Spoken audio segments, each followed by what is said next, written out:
Hi friends, எல்லோரும் எப்படி இருக்கீங்க? நல்லா இருக்கீங்களா? சாப்பிட்டீங்களா? டுடே என்ன ரெசிபி பார்க்க போகிறோன்னே பார்த்தீங்கன்னா ரசம் தான் செய்ய போகிறோம்.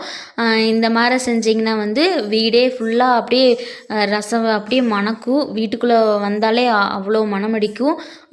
ரசம் எப்படி செய்யலான்னு பார்க்கலாம் வாங்க ஃப்ரெண்ட்ஸ். நான் ஃபஸ்ட்டு ஒரு 4 தக்காளி மிக்ஸி ஜாரில் போட்டு நல்லா நைஸாக அரைச்சி வச்சுருக்கேன். இந்த மாதிரி அரைச்சி சேர்த்தோம்னா ரசம் ரொம்பவுமே டேஸ்ட்டாக இருக்கும். அதுக்கப்புறம் புளி ஒரு பக்கம் ஊற வச்சுருங்க. அதுக்கப்புறம் சீரகம், குறுமிளகு, அப்புறம் பூண்டு கொஞ்சம் பாதி தோல் உரிக்காமையும் போட்டு வச்சுக்கோங்க. இந்த மாதிரி வச்சா இதுவுமே டேஸ்ட்டு சூப்பராக இருக்கும்.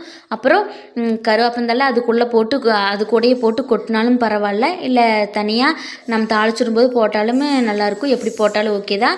அதுக்கப்புறம் ஒரு போசியில் எண்ணெய் ஊற்றி கடுகு போட்டு கருவேப்பந்தழை போட்டு நம்ம இடித்து வச்சுருந்தோம்ல அந்த இதையும் போட்டு நல்லா சிம்மில் வச்சு நல்லா வணக்கிட்டுக்குங்க. நான் இதில் குறுமிளகு போட்டிருக்கேன் காரத்துக்கு. நீங்கள் பச்சை மிளகா போடல, இல்லைன்னா வரமிளகாவும் போடல. பச்சை மிளகா போட்டால் இன்னுமே நல்லா மணமாக இருக்கும்.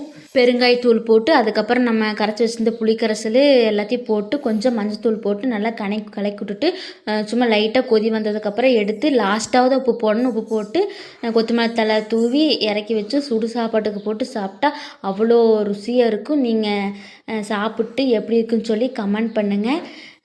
Thank you friends.